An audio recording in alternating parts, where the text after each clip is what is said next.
My name is Elena Hart, and I wasn't supposed to be here. Not tonight, not at this hour, not at the edge of a storm that sounded like it was trying to tear my grandmother's farm out of the earth. I'd promised myself I'd never come back to this place. The place where everything felt too big, too silent, too full of ghosts. But when the power went out in my apartment, when the city lights blinked off one by one, and the rain started to fall sideways, something in me snapped. Or maybe it called, so I drove. 47 miles of half-flooded country road, past fields that had forgotten my name, until the headlights caught the chipped white fence and the shape of the farmhouse that had once been my whole world. If you had asked me that night what I was running to, I would have lied and said shelter. But the truth? I think I was running toward whatever was left of myself, the version that still knew how to listen to rain and not panic. When I opened the truck door, the storm hit me like an accusation. Cold, sharp, relentless. The flashlight in my hand shook so badly the beam danced across the yard like a nervous ghost. The house looked exactly the same, and nothing like I remembered. One curtain still hung in the kitchen window, yellowed from sun and memory. The porch light, the one that had always stayed on for Grandma, was dead. Every board creaked a name I didn't want to hear. Then I saw it. The barn door, it was open. Just enough to make me stop breathing, a slice of black darker than the storm itself. A gap wide enough for something, or someone, to be inside. The logical part of me whispered, "Wind, Elena. It's just the wind." But the farm had never been logical. It had moods, and tonight, it felt like it was holding its breath. I ran across the yard, my boots sinking into mud that swallowed every step. "Great," I muttered, half laughing, half terrified.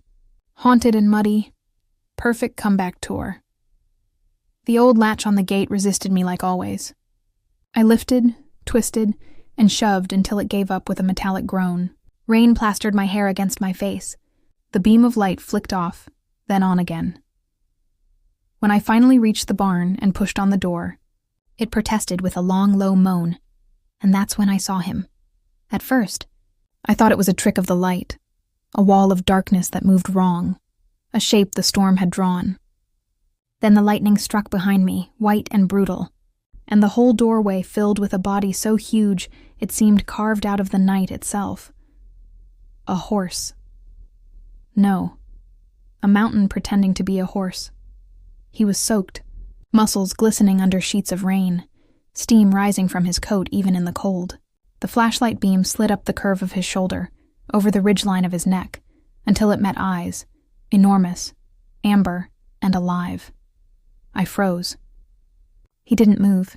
Not a breath, not a flinch. My heart tried to hammer its way out of my ribs. I had seen big horses before, draft breeds, show giants, but nothing like this. He looked too strong, too steady, too real for the broken barn he'd chosen.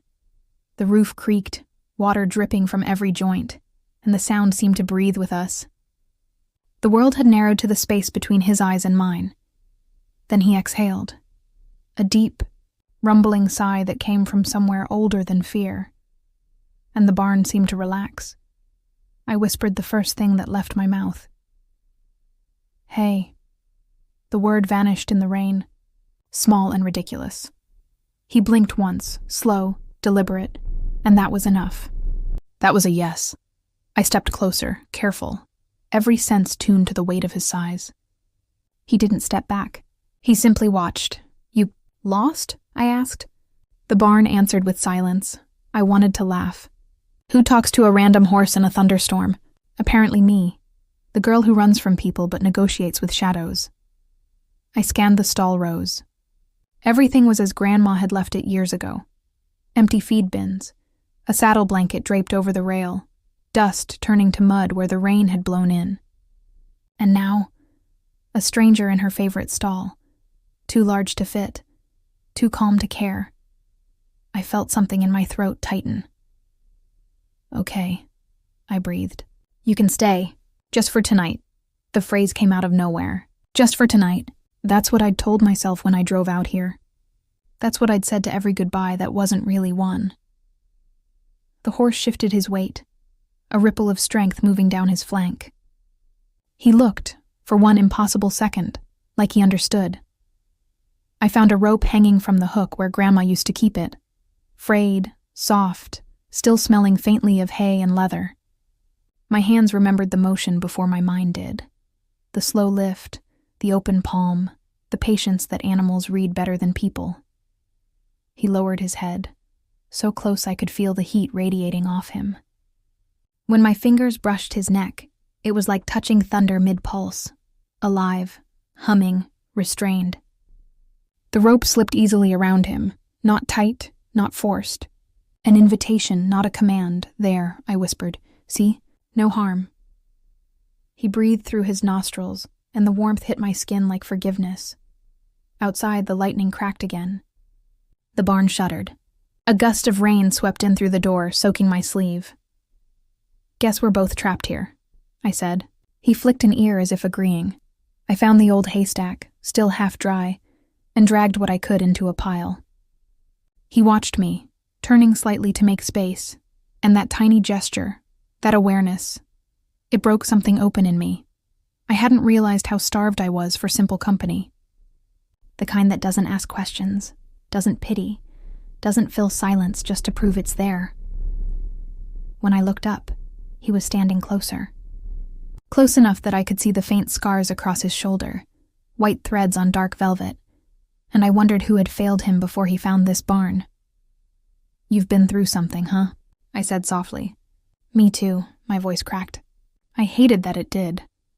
I dropped to my knees, pretending to adjust the water bucket, but the truth was, I couldn't hold his gaze any longer. He was too still, too knowing, like he could see the part of me I kept pretending wasn't broken. When I finally stood, he had turned toward the open barn door. Rain streaked down his back in shining rivers. He could have walked out, any moment, any direction. But he didn't. He just stood there, half inside, half outside, as if guarding the threshold. You can go, I told him. You're free. He didn't even twitch. The absurdity made me laugh. A weak, disbelieving sound that filled the barn and bounced back at me like an echo from another life. I'm serious, I said, waving toward the open world. Go, nothing. He just blinked, that slow, heavy blink again, and turned his head slightly, as if to say, no, you first.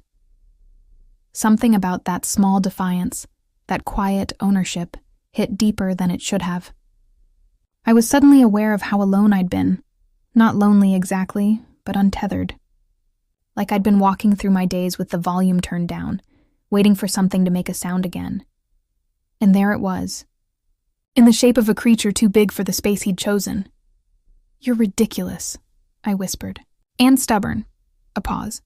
Fine, so am I. The storm outside was easing now. Thunder had rolled into the distance, leaving only rain and the soft hum of the barn settling back into itself. He bent his head again, slower this time, until his nose brushed my sleeve. The contact was so gentle it undid me. I pressed my hand to his muzzle, warm, damp, alive, and whispered, Harbor. The name came out like a sigh, as if the air had been holding it for me. He didn't react, not at first. Then one ear flicked toward me. Harbor, I said again, firmer. It fit. He had come out of nowhere, like a refuge built by chance, and right now, I needed a place to anchor. The flashlight was dying. I found the hanging bulb above the main stall, hooked it to an old extension cord, and prayed the power would still reach from the house. A flicker. And then, miraculously, a soft golden glow filled the space. Harbor blinked against the light. His coat gleamed, dark bronze beneath the water. For the first time, I saw his full size, taller than any horse I'd ever handled, muscles rippling like living sculpture. Every instinct said this is too much. Too big, too heavy, too wild, and yet the air around him felt calm. Protective, almost. You don't belong here, I said. But the truth followed instantly. Neither do I. I made a makeshift bed of straw near the open stall and sat with my back to the wall. The sound of his breathing filled the barn like ocean waves. Slow, rhythmic, forgiving. I hadn't realized how tired I was until my body started to melt into the floorboards. For a long time, I just watched him. Every rise of his chest was an answer I didn't know I needed. The storm faded to drizzle. The world outside softened into that strange, holy quiet that only exists after chaos. And somewhere between the ticking of the rafters and the whisper of rain, I drifted. I woke to the sound of breathing. Close. Steady, not my own. The dawn was gray, barely there, the kind of light that forgets it's supposed to shine. Harbor stood over me, massive, unmoving, his head bent low enough that his breath brushed my hair. For a heartbeat, I thought I was dreaming. Then I saw the mist curl from his nostrils, felt the warmth of him, the quiet strength that seemed to hum through the space. He had stayed. Through the night, through the quiet, through every reason not to. He had stayed, and as absurd as it sounds, that changed something. Because no one else had. I pushed myself up, groggy, knees stiff, and whispered, "You're still here." He lifted his head slightly, ears twitching. Outside, the rain had stopped. The sky was the color of wet slate, and the air smelled like new beginnings, mud, cedar, electricity. I stood, brushing straw from my jeans. "All right," I said softly. "Guess we're both not leaving," he snorted as if agreeing. And that's how it started. The night a storm drove me home and a stranger too big for the world decided he belonged in mine. He should have walked away. He didn't. He wouldn't. If someone had told me that morning that I'd wake up on a barn floor beside a horse the size of a small truck, I would have laughed. The kind of tired laugh that comes with disbelief. But there I was, sitting in straw and dust, my hair glued to my face, staring into the amber eyes of the creature who had simply stayed. "Good morning," I murmured, my voice rasping like it had forgotten how to speak softly. Harbor blinked slowly, still half shrouded in gray dawn light. His coat steamed faintly in the chill, the smell of earth and rain thick in the air. He didn't move until I did. When I shifted to stand, he did too, not threatening, just mirroring. Always one step behind, like a shadow that refused to disappear. "You really don't know when to quit, huh?" I said, brushing hay from my jeans. "You were supposed to leave." He flicked an ear at me, then another toward the door. His tail swished once, a lazy punctuation mark that felt suspiciously like number I stepped outside. The air was cold, sharp, and clean in the way mornings after storms always are. Puddles glittered across the yard. The farmhouse looked smaller than I remembered, its white paint peeling like old wallpaper, the porch sagging a little more under the weight of years and weather. I took a breath that was half nostalgia, half resignation. Well, guess I should check if the roof's still holding up. Behind me, hooves squelched in the mud. I turned. He was following. "Wait, no, you stay." I pointed toward the barn like a teacher scolding a student who'd already figured out the rules didn't apply. "That's your space," Harbor stopped. For half a second I thought I'd won. Then, with deliberate calm, he took another step forward. "Don't you dare." Another step. My hand flew up in disbelief. "You are unbelievable." It was ridiculous. Arguing with a horse, barefoot in the mud, my breath fogging like smoke. But he just kept walking, slow, deliberate, as if he had already made up his mind long before I woke up. By the time I reached the porch, he was standing at the foot of the steps. His head nearly reached the railing. From that angle, he looked impossibly huge, muscles rippling beneath wet fur, eyes calm but sharp, like a soldier at rest. I planted my hands on my hips. "You can't fit inside," I said. "Do you hear me? You can't live here." The only answer was a deep snort that sent a puff of steam swirling around my knees. I went inside, partly to escape the absurdity, partly to prove a point. The house greeted me with its familiar smell. Dust, cedar, and the faint trace of lavender from the sachets Grandma used to hang in every closet. The silence felt thick, old, loyal. I half expected to hear her humming in the kitchen, a pot clinking, the soft rhythm of life she'd always carried. But the rooms were still, the clock on the wall frozen at 3:12, maybe from the storm. I pressed my fingers against the wood table, tracing the faint grooves where she used to knead bread. The ache in my chest grew sharp and then settled into something gentler. Through the window, I could see him, standing perfectly still in front of the porch, like a sentry carved out of bronze, watching, waiting. "Fine," I muttered. "I'll make coffee first, then I'll deal with you." The power flickered back on with a hum and a single spark from the outlet. I laughed under my breath. Not because it was funny, but because everything else was just too strange not to. I poured a cup, hands trembling, and stared out the window again. He hadn't moved. Not even an inch. "You're seriously still there?" His ears twitched at my voice as if in answer. I set the mug down and pressed my forehead to the cool glass. There was something about his stillness. Not stubbornness exactly, but intent. Like he'd decided he was supposed to stay close, no matter what I thought about it. Around noon, the rain started again. Softer this time, almost apologetic. I grabbed an old quilt from the back of the couch and stepped outside. "All right," I said, squinting through the drizzle. "If you're staying out here, you're at least getting some food." I still had a few bales of hay left from years ago, more brittle than ideal, but it would do. I hauled one into the yard and broke it open with my boot. Harbor's head lifted instantly, eyes tracking me, but he didn't move until I stepped back. He ate like it was a ritual, slow, deliberate, grateful. The sound of his chewing blended with the rain until it felt like music.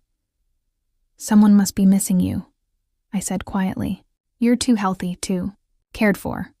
At that, he lifted his head. Chewing stopped, eyes fixed on me. The air shifted, subtle but heavy. "Don't look at me like that," I said, forcing a weak laugh. "I'm not your new home," another ear flick.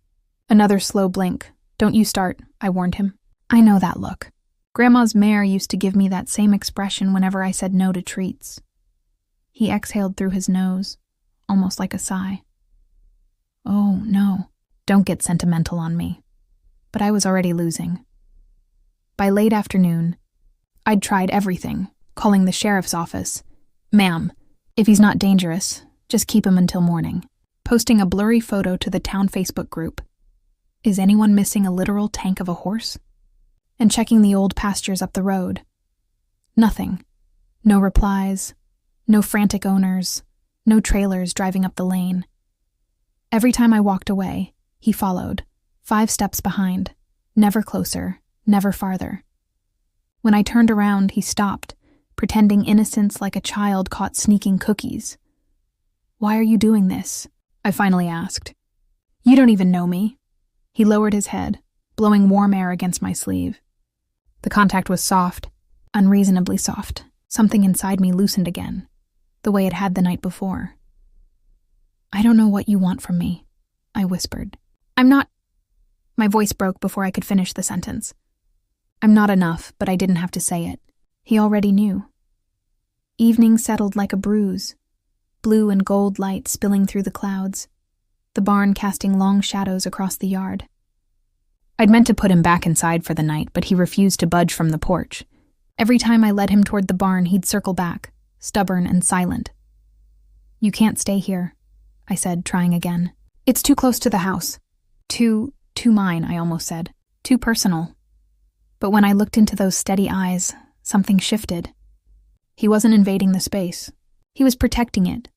"Fine," I muttered, dragging a hand through my wet hair. "You win. But if you break one step of this porch, you're out." He seemed to understand. He stood beside the steps, head bowed slightly, breathing slow and even. A statue come alive, and somehow that felt safe.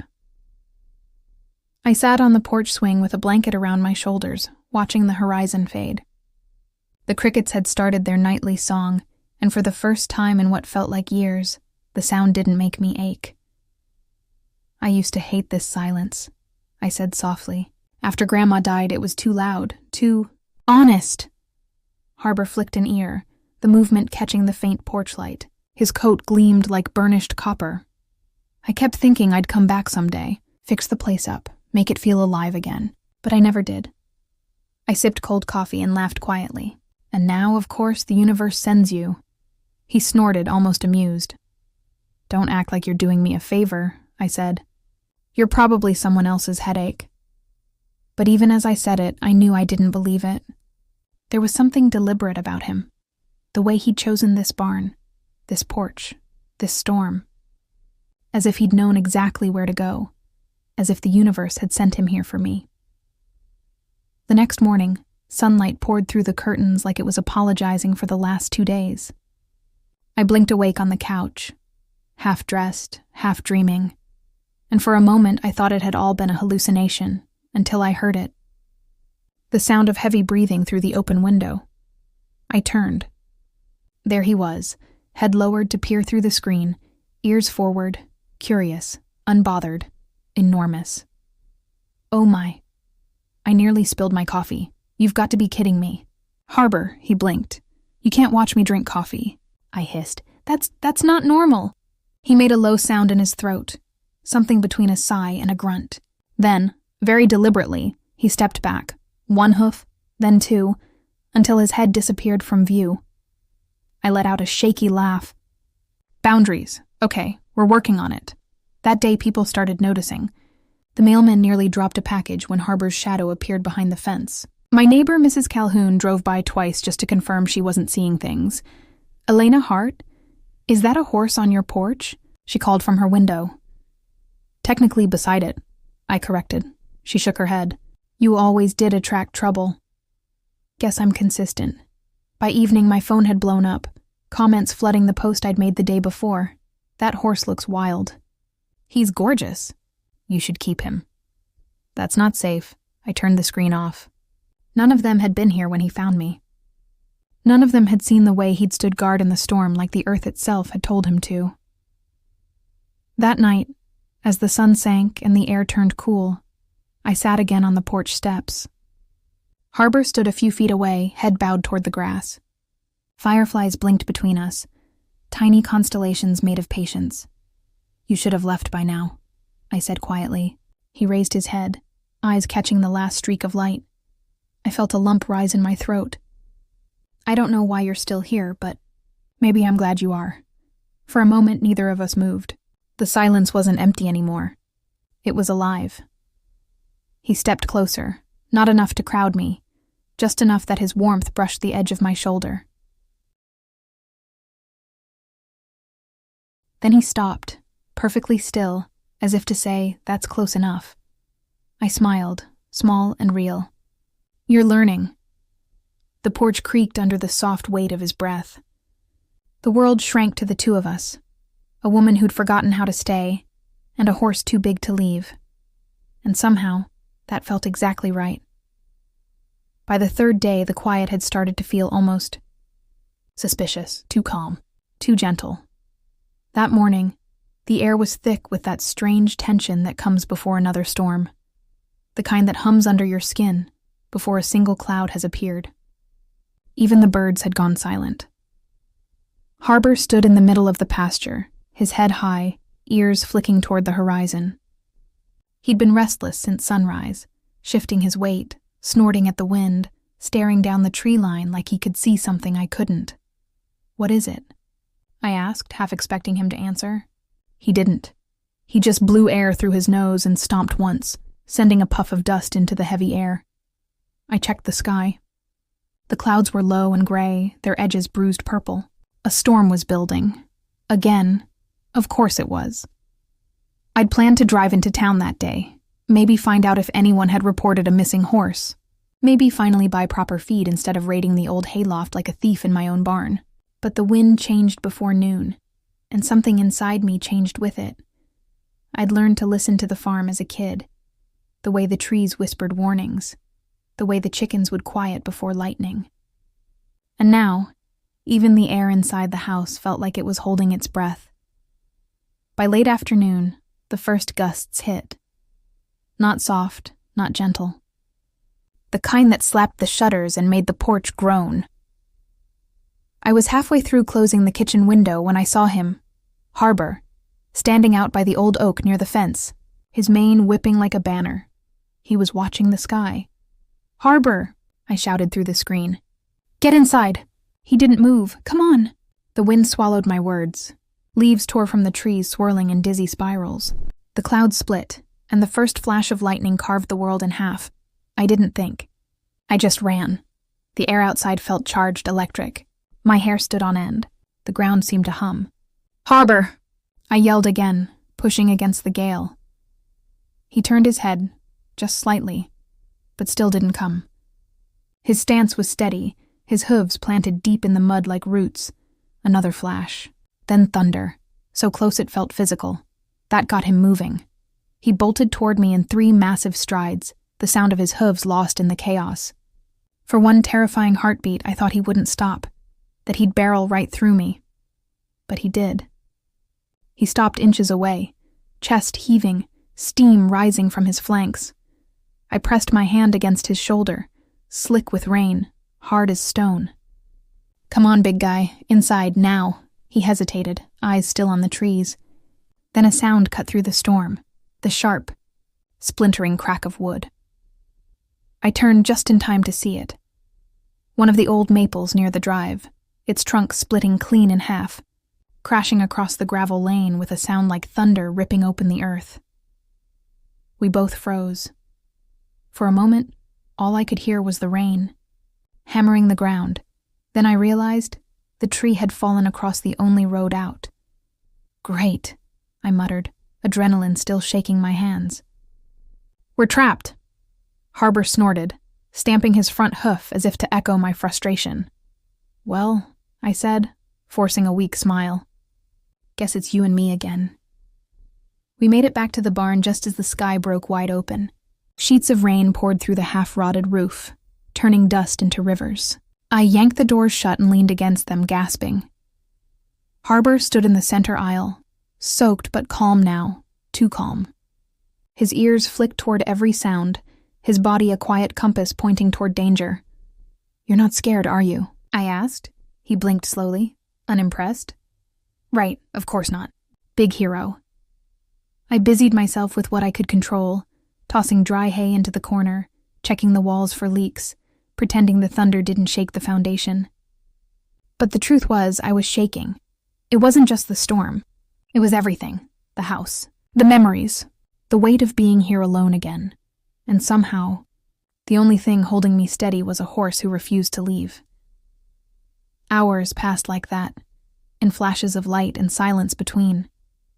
At some point, the power must have gone out again. The bulb above us flickered, then died completely. We were left with the sound of rain and our own breathing. I sat down on a bale, exhausted, soaked to the bone. "I don't know what I'm doing," I admitted into the dark. Harbor shifted closer. The sound of his hooves on the floor was deliberate, slow. Then something warm brushed my shoulder. The heavy curve of his head, resting there for just a moment.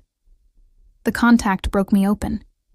I'd spent years building walls around everything that hurt. The grief, the guilt, the feeling that I'd abandoned this place when it needed me most. And now all it took was a touch from an animal who didn't even know my last name to make those walls crumble. "Why are you still here?" I whispered. "You could have gone anywhere." He lifted his head, his breath warm against my hair. Maybe he didn't know either. Maybe, like me, he just needed somewhere to stay. When the storm finally began to weaken, I grabbed a lantern and pushed the doors open again. The rain had slowed to a steady drizzle, but the fallen tree still blocked the road, a massive tangle of limbs and bark stretching across the gravel.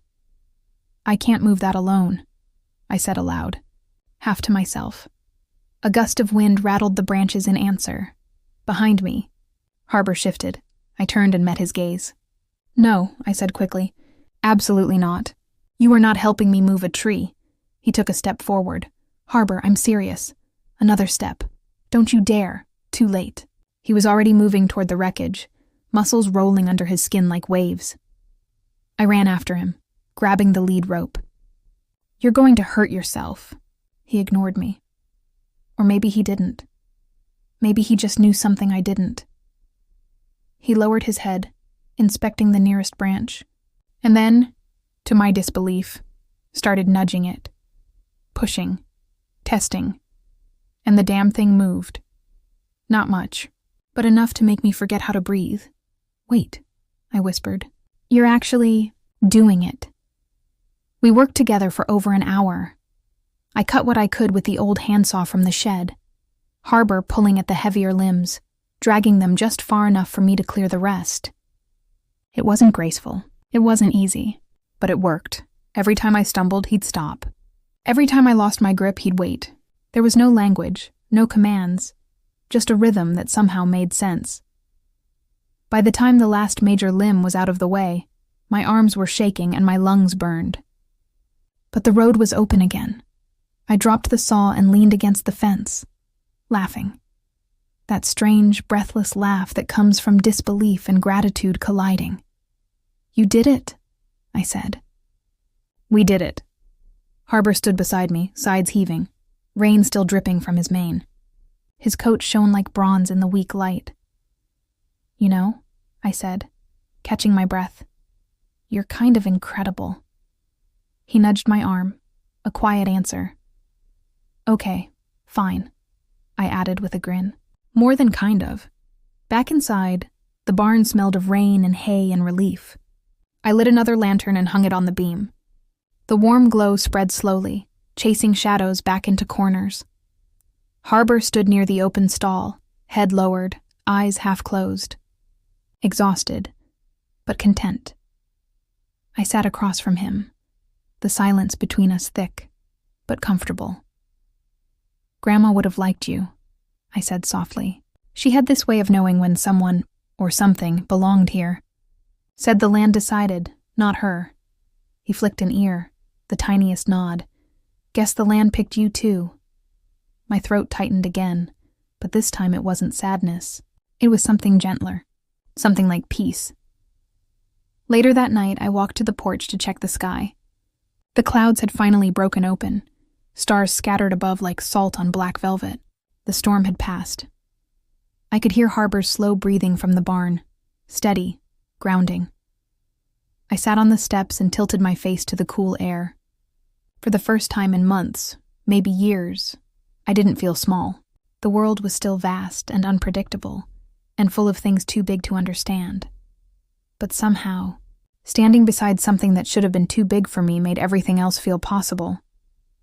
When I finally went back inside, I paused by the window one last time. The barn was a soft silhouette in the moonlight. I could see him, faintly, standing near the door, still awake, still watching, always on guard, I whispered. And somewhere in that quiet, I realized what it meant. He wasn't just staying because he had nowhere else to go. He was staying because he chose to. Because maybe he'd recognize something in me. The same way I'd recognize something in him. The fear of leaving. The stubbornness to stay. The need to belong, even when the world tells you not to. The next morning, when I stepped out with the first light of dawn, he was waiting, right where I'd left him.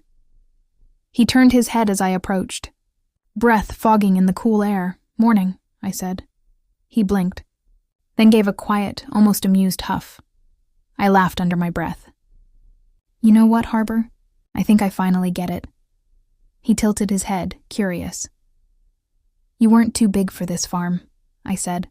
"You were exactly the size of what I needed to fill." And for the first time since the storm began, since everything began, I felt the truth settle in my chest like sunlight through clouds.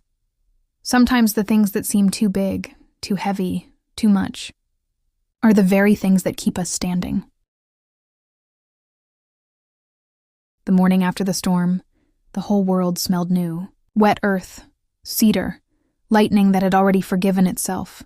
The air was clean, almost too clean, like the sky had wiped the slate and was daring me to start again. Harbor stood in the pasture, a statue of quiet power, steam rising from his coat in the sunlight. Every time I looked at him, I still couldn't believe he was real. It was like someone had taken the idea of strength and sculpted it into flesh and bone. And then, somehow dropped it into my life without asking. He was too big for this farm, too big for the fences, too big for the life I'd been living. And yet, he fit. Maybe that was the part that scared me most. That morning, I made oatmeal for the first time in months, the real kind on the stove, not from a packet. I poured some coffee, stood by the window, and watched him. He was pacing the fence line, nose down, tail flicking in the morning sun. He looked content, until a car passed on the road. He lifted his head sharply, ears pricked forward, muscles tensing like wire. Then, without warning, he moved. I dropped the spoon. Harbor. Too late. He was trotting straight toward the gate, a blur of motion and purpose. My heart nearly stopped.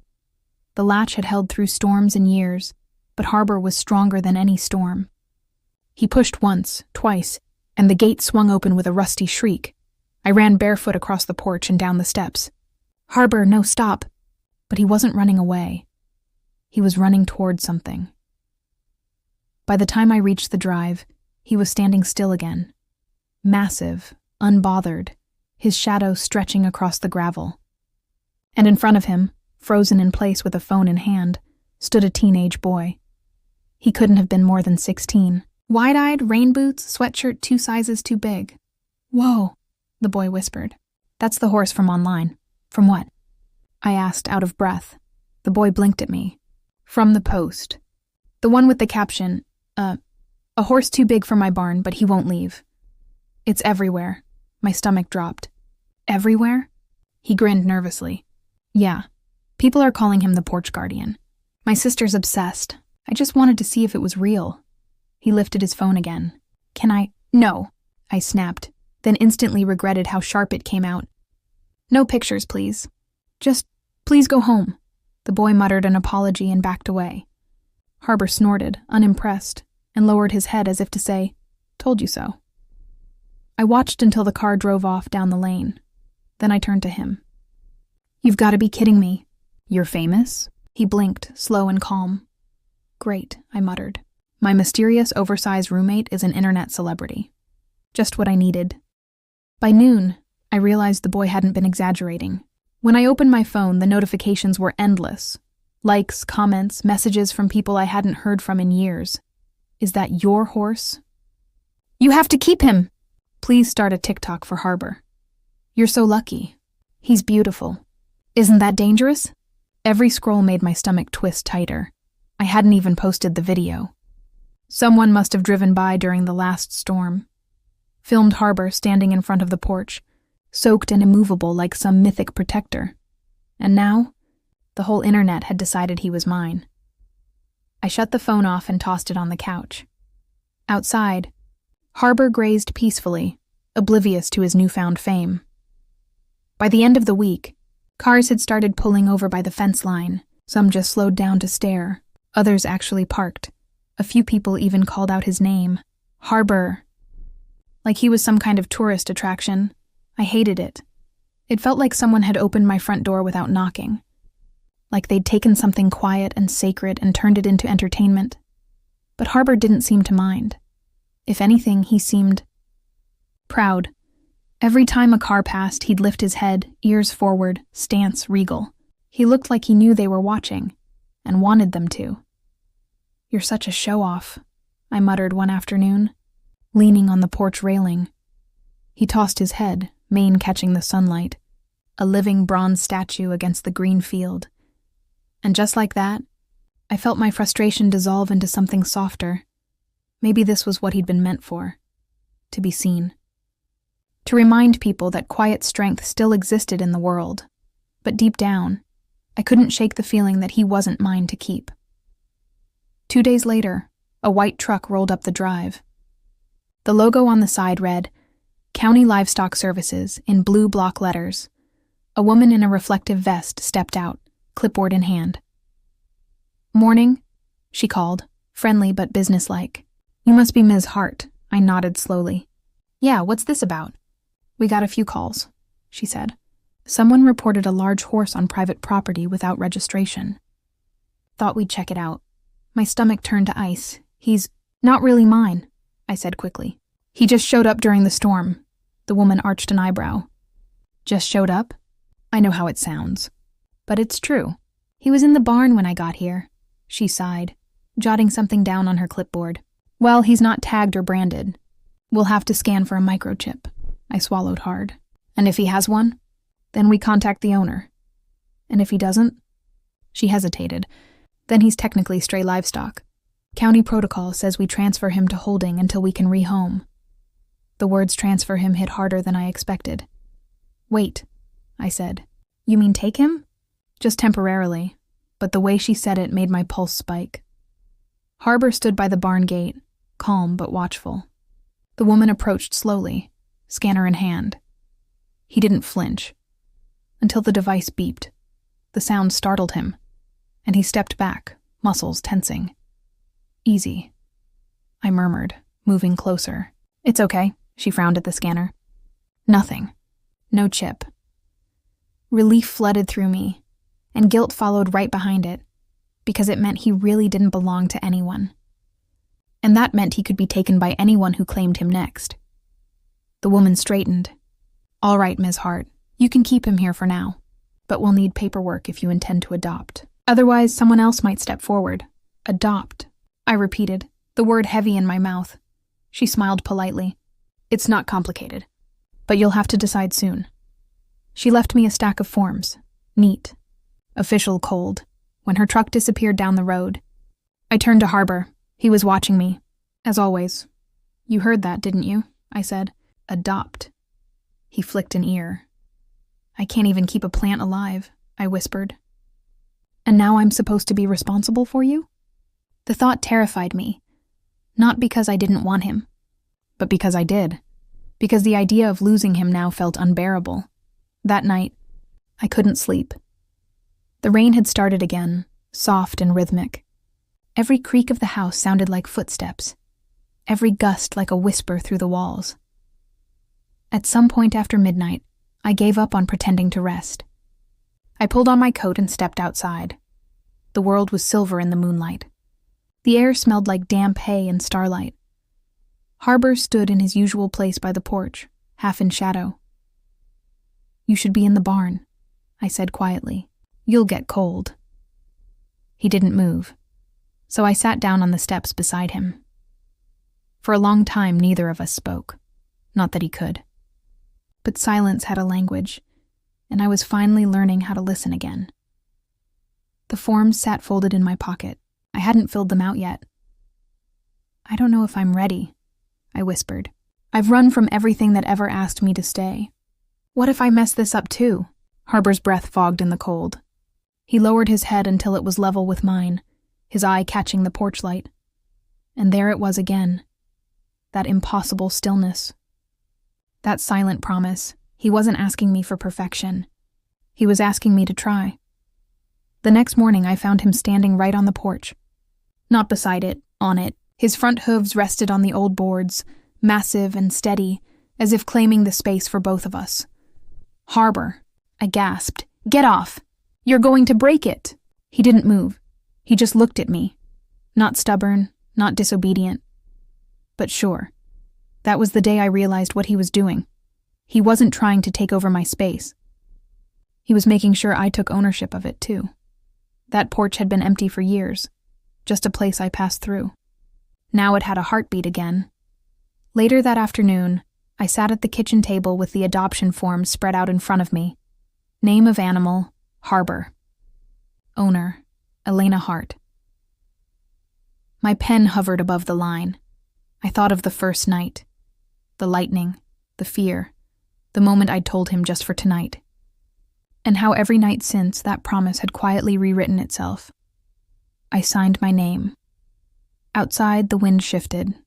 The chimes by the window began to ring, softly, gently, like approval. I stepped onto the porch. Harbor was there, of course, waiting. I held up the paper. Looks like you're stuck with me now. He lifted his head, mane glinting in the sun, and exhaled a long, slow breath that sounded suspiciously like relief. I smiled. Don't act like you didn't plan this. He leaned closer, and for a moment, the world felt perfectly balanced. A human and a horse, both too big for their fears, standing on a porch that finally belonged to them. The morning after I signed the papers, the air felt different. Lighter, quieter. Like the world had exhaled after holding its breath for too long. For the first time since I'd come back to the farm, the house didn't feel like a stranger's memory. It felt awake. The porch smelled like sunlight and dust. The chimes by the window sang in small bursts, shy but sure, and out there, right where he always was, stood Harbor. Big, still, certain. My horse. The words sounded foreign in my mouth. Impossible even. But when I whispered them, my horse. Something in my chest loosened, like a knot quietly undoing itself. I made coffee, fed the hens that had somehow survived years of neglect, and finally faced the inbox of messages that had been haunting my phone. There were hundreds of them now, people wanting interviews, rescue organizations offering congratulations, and, of course, the usual critics. But one message stood out. It came from a woman named Claire Rowan, and the subject line read, "I think that horse used to be mine." I froze. My hands went cold before I even opened it. For a moment, I just stared at the screen, heart hammering. Then I tapped. The email was short, almost too calm. "Hi, Elena. I saw the videos of your horse. Harbor, I think you called him."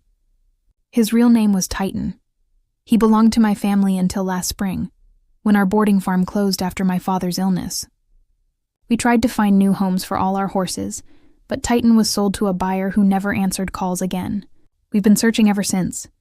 If he's truly ours, I'd like to meet him. Claire. I read it 3 times. Titan. The name didn't fit him anymore. Not the way Harbor did.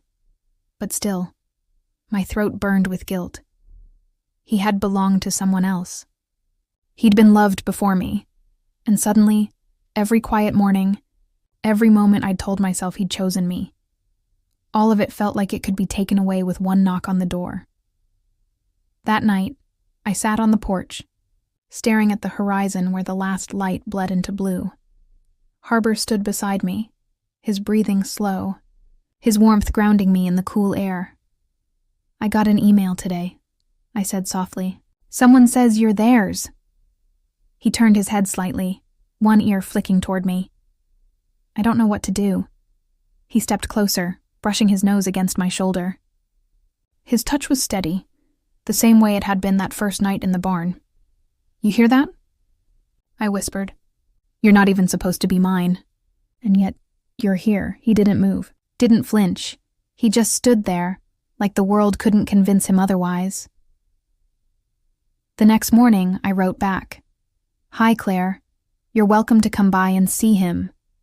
Elena." I almost didn't hit send. But the truth mattered, even if it hurt. The reply came within minutes. She'd be here that afternoon. By noon, the sky had changed again. Clouds gathered over the ridge, thick and heavy. The air buzzed the way it does before lightning, though no storm had been forecast. I tried to distract myself with chores, fixing the porch rail, sweeping the kitchen, pretending I wasn't counting the minutes. But every time I looked up, Harbor was watching me. He knew something was coming, and so did I. When Claire's car finally pulled up the drive, I was already standing at the gate. She stepped out, tall, maybe mid-30s, wind-tangled hair, and eyes that looked like they'd seen more loss than they deserved. Her gaze went straight past me. Straight to him. Harbor lifted his head, ears pricked, posture alert. "Titan," she whispered. The sound of that name made my stomach twist. He didn't move at first. Then, slowly, he took one cautious step forward. "Titan, it's me," she said softly. "It's Claire." I held my breath. He blinked. Once, twice, then stopped again, the space between them heavy with confusion.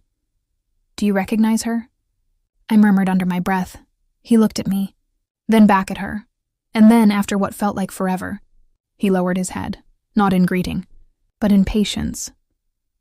Claire's eyes filled with tears. "He was my father's horse," she said, voice shaking. "When Dad got sick, we had to sell the farm. We thought the man who bought Titan would keep him safe, but he never returned our calls. I thought he was gone." She reached out a hand, trembling, uncertain, and Harbor stepped forward, pressing his nose gently against her palm. The sight broke something inside me. It was too beautiful.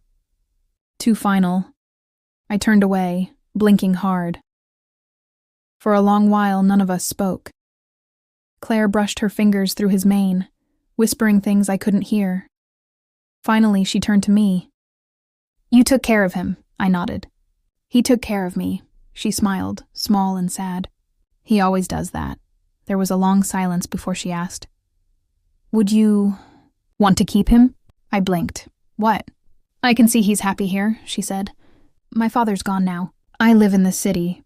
I couldn't give him this life again, not really. If you're willing, I'd rather he stay with you." The air caught in my lungs. "Are you serious?" She nodded. "He's chosen, hasn't he?" I turned to look at him. Harbor, Titan, once upon a time, was standing between us, ears turned forward, calm and steady.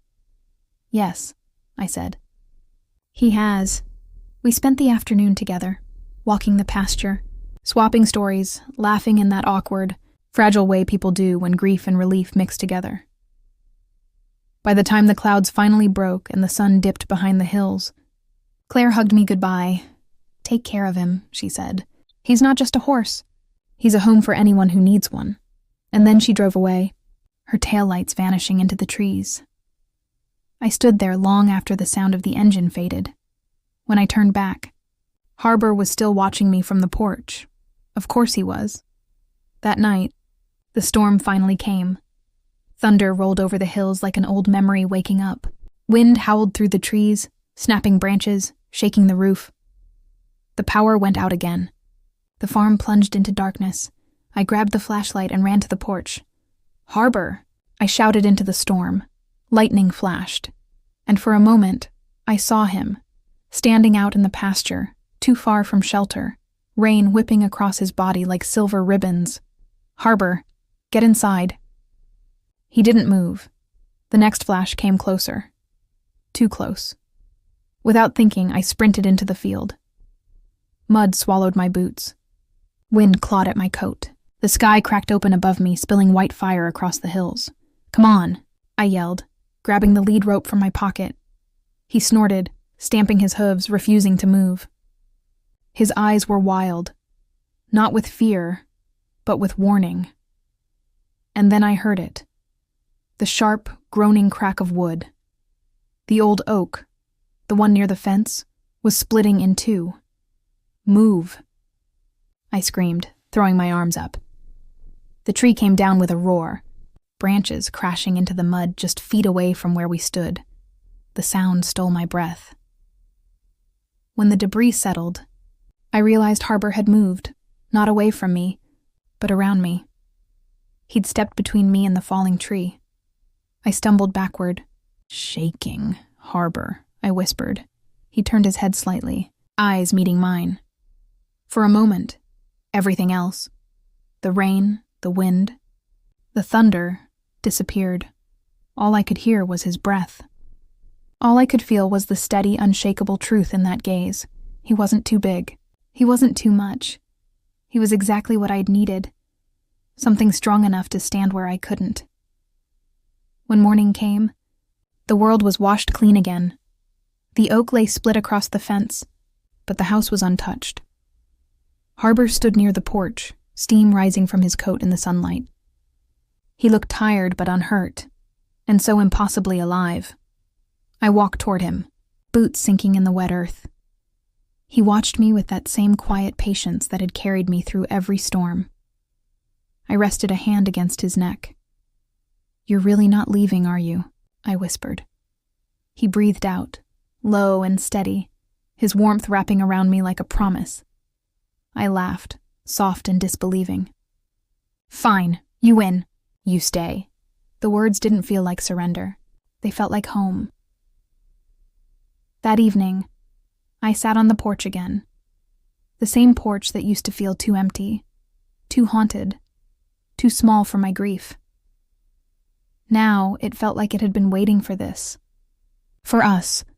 Harbor stood beside me, half in the golden light of sunset, half in shadow. The world hummed quietly around us, alive. "Forgiving, you know," I said, smiling faintly. "You really were too big for this place. He flicked an ear, unimpressed. But maybe that's what we needed, I added. Something big enough to make me stay. He exhaled, a long, deep sound that rippled through the air.